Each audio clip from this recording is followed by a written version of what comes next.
48 years ago, the largest mutiny trial in United States naval history took place in San Francisco. The defendants were 50 black enlisted men. All were convicted.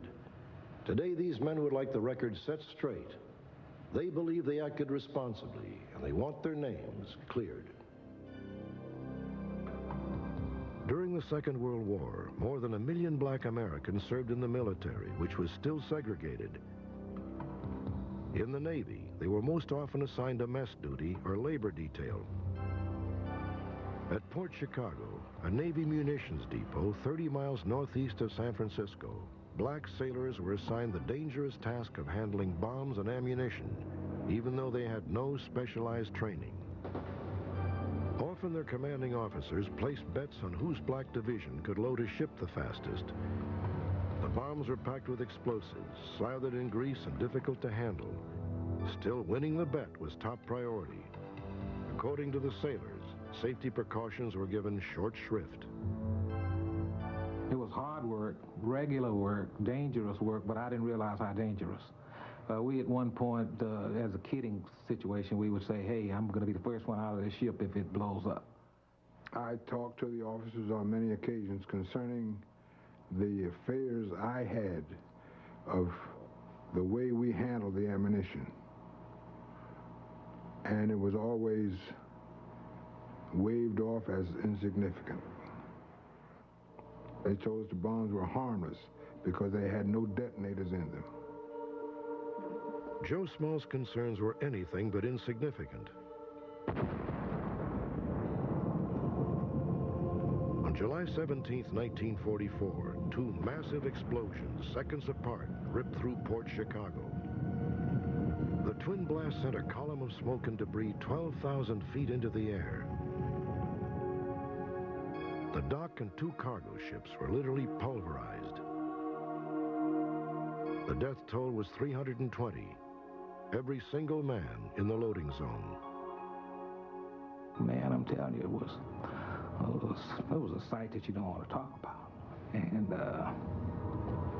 arm here, leg here, head here, shoe with a foot in it, and all that sort of thing. And this is on the water, on the ground, and oh man, it's awful.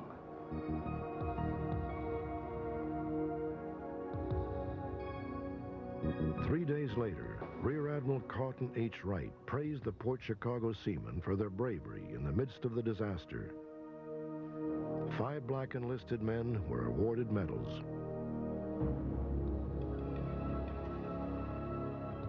The exact cause of the Port Chicago disaster was never determined. Many of the surviving sailors and their officers were transferred to nearby Mare Island Shipyard, another munitions depot.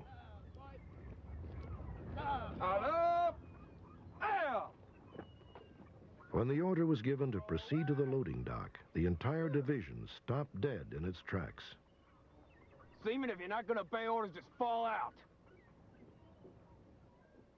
Lieutenant Ernest DeLucchi, the officer in charge, ordered Seaman First Class Joe Small to the front of the ranks.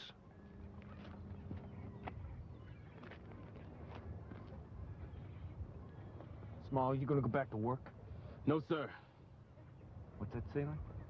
Sir, I will obey any command except load ammunition. Sir. If Small don't go, we're not going either. Yeah. We're not going. Right. It was spontaneous. We had not discussed it. We had not planned it. Each man made up his own mind. Just over a month later, the 50 men found themselves center stage in one of the largest trials in United States naval history. The charge, conspiracy to make mutiny during wartime.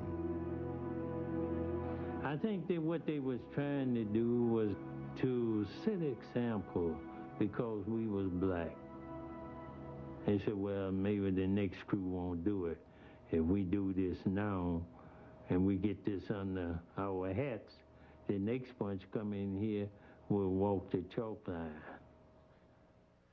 At that time, one of the men began to lag back. The chief prosecution witness was Lieutenant DeLucchi, the officer in charge when the work stoppage began. The men were stepping or marching up, so I immediately told this man if he wasn't going to obey orders to fall out. And with that, why, practically the whole division fell out. And then what happened? In the end, DeLucchi admitted that the men in his division had actually obeyed every order he issued except one, Then I immediately shoved the back order to to load ammunition. the officer. Nevertheless, to the prosecution, this constituted conspiracy to mutiny. Ranks, which they did immediately. There was no attempt to take over the authority of the officers or to overthrow the command of the base, not at all. To the contrary, except for refusing to go back to work, the men were peaceful and obeyed all other orders. There was no mutiny. There's no such charge under naval jurisdiction of conspiracy to attempt mutiny. There is a charge of mutiny, period. Either you commit mutiny or you don't. Now, certainly genuine fear. I don't think they were any more guilty of mutiny than I was. Had. Without undergoing the experience of a blast practically unprecedented in history. During the trial, several attempts were made by the defense to introduce the enlisted men's concern about their officers' disregard for safety. A fear actually that controls Testimony on that point was not allowed. normal reasoning. However, during the second week of the trial, a seaman named Ollie Green was given the opportunity to speak freely. Seaman Green, do you have anything further to say? I got a couple of things to say, sir. The reason I was afraid to go down and load the ammunition, them officers were racing each division to see who could put on the most tonnage. And I know the way they was handling the ammunition, it was liable to go off again. If we didn't work fast at the time, they wanted to put us in the brig. And when the exec came down to the docks, they wanted us to slow up. That's the exact way. Put it on fast, or they want to throw us in the brig. That's my reason for not going down there. Ollie Green's statement became part of the permanent trial record. It had no effect on the outcome. Finally, 33 days of testimony culminated in 80 minutes of deliberation. Seaman Small, please stand. On October 24th, 1944, the court returned its verdict, guilty as charged. Seaman First Class, U.S. Naval Reserve, to be reduced to the rating of apprentice seaman, to be confined for a period of 15 years, then to be dishonorably discharged from the United States Naval Services, and to suffer... The other 49 men were also found guilty of mutiny. Each received the same sentence as Joe Small, 15 years in prison. The verdicts caused a nationwide outcry. After the war was over, all but one of the men were released. They had spent the better part of 2 years in prison. I believe I did the right thing because my actions were dictated by my own conscience. I do regret the discharge that I was given.